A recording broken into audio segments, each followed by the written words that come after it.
Good morning, Colleen. How are you? I'm well.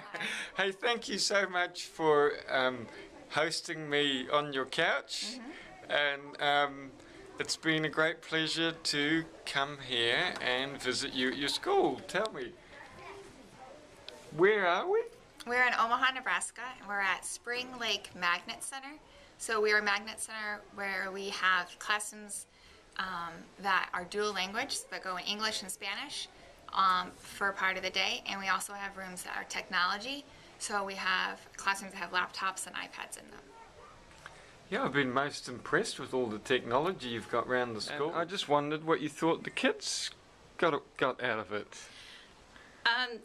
The kids really enjoyed it. They love when anyone comes in, and especially somebody from a different country. They thought that that was really neat. And I know that when they were echo reading you, they started using your accent a little bit, which I thought was very cute until they realized that that was your accent. Did you notice that at all? Yeah, I get that a lot. A lot Do of you? teachers tell me that Yeah.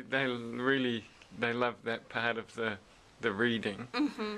They I thought it was little over my kids' heads, but they get, when you brought it down to their level, they totally understood that you need to save money and you need to be smart about saving your money and to be wise in your spending and what you need to do to get to that point where you want to be with your finances.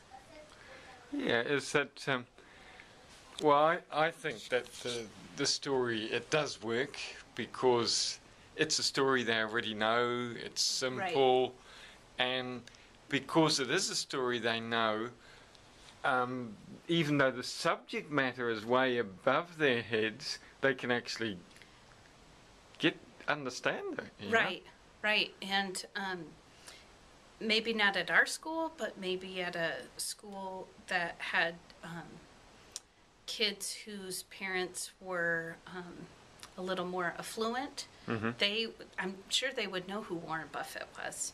And no, that surprises me. But I thought that, for me, that connection was really cool, and especially from someone around the world who met Warren Buffett and got to talk with him and wanted to write books about him. I thought that that was a really neat connection, especially here, in Omaha. And, your little thing about Piccolo Pete's, and, that's my old, we used to go there all the time, and so being able to see him there, that connection I think is really neat. But all in all, like you said, it doesn't matter. They still get that concept, and they get the concept from, their background knowledge of the tortoise and the hare. Yeah, well, I just find that all the schools I go to is if one kid knows Warren Buffett in the class, that's exceptional. Mm-hmm. As most classrooms I go into, the kids don't know Warren at all. Right. Never heard of him. But, of course, the thing is that the parents know. Mm-hmm. Right. And, this is a subject that 80% of parents, they don't talk about sex or money at home, because, well, they're not easy subjects to talk about. Right. And I think we're not that good at, teaching financial literacy in school. And I just know that, well, hey, we're having fun, we're reading a book, we're doing literacy, we throw in a bit of maths by asking some maths questions, and hey, this was second grade. Yeah. So, we were doing good stuff that you do in school anyway. Absolutely. But whilst we were having fun and reading and doing a bit of maths, we were able to lift them a little bit higher. Right. And as I said before, that when a baby's born, what does the baby know about walking? And 12 months later it's walking. Right. So you might say, oh, financial literacy, that's above their heads, but I believe that most of our habits we form by the age of 8. Right. And so if we form most of our habits by the age of 8, we've got to start talking about these things earlier. Sure, sure. And that was a good segue for them to, you know, most of the kids are 7. So maybe if they get that little tidbit of information, that might make them wiser in the end, you know, which is exactly what you want. Yeah. The biggest problem I have is that the schools are saying, look, you know, we're below standard, we've got to pull up our standard, we've got to be completely focused, and so I hear schools saying they haven't got time for you know, this kind of information. But I think this is like crucial information we need to know. Well, it's cross-curriculum too, so it's not like it's just finance. Like you said, it's math, it's reading, it's all of those things together. Plus, in a fun way. And, you know, when you learn and make it fun, then that's something they're going to remember. You know, they went home yesterday and said, guess what? I met someone from New Zealand. You know, their parents probably can't say that, you know. And they had fun. So hopefully it's something that they'll remember for the rest of their lives. Well, I was amazed that Colleen said to me afterwards, she says, oh, you were an hour there. Okay. And because we were having so much fun, you know, normally they say, look, children that age don't, you know, can't focus that long, but because they loved it, they had no problem with the hour. Right. I thought they did a really good job, and it went quick, so that's good. And when you're having fun, the time does fly, so that's good.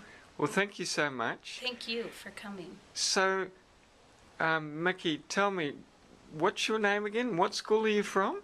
My name's Mickey Fitzler, and I'm a 2nd grade teacher at Spring Lake Magnet School in Omaha, Nebraska. Okay, well, thank you so much for the time we shared together. I really appreciate it. Thank you, too. You can be. You can be. Anything. Anything. You want to be. You want to be. If it's to be. If it's to be. It's up to. It's up to. Me. Me.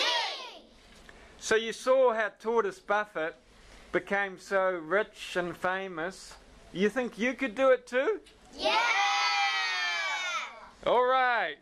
Great work. Hey, thank you for sharing Good afternoon. today. My name is Mr. McAleer, Ryan McAleer, and I am at Spring Lake Magnet Center in Omaha, Nebraska. And we just had Lucas here, and it was a great, fun presentation and reading of his book. To open it up, it was really fun. I think you know, that little saying that he has, that you say, is awesome. Really gets the children energized and gets them really going. The book is great. I learned a lot just by reading it, or by the class reading it, and it was fun. I really enjoyed it. Well, thank you so much. Really appreciate the opportunity to share today. It was great to have you here. Thank you. Good morning, Mrs. Brody. Yeah, just thought I'd ask a couple of questions about the session we just had in the 2nd grade here. Hello, how are you? I am good. So where are we today? What school are we at? We're at Spring Lake Magnet School in Omaha, Nebraska. And how do you think the children enjoyed the session today? I think it was really engaging for them, and it was a nice connecting to a fable, to real life situations, and learning about somebody that lives here in Omaha. And so what do you think the students will take away from the learning they had this morning? I think they'll have a lot of connections as far as when we read about fables again, they'll remember the fable that was connected to your story, as well as biographies, and how important it is that you have to be persistent to earn your goal or to reach your goals. Okay. And, well, it's been really great sharing with you this morning. Is there any other final thoughts you want to add? I think it was a really great story, and how important it is to teach our kids about learning to start saving now for their futures and for their college. And so I think that's a great tool to use to help them understand what investing and start saving now.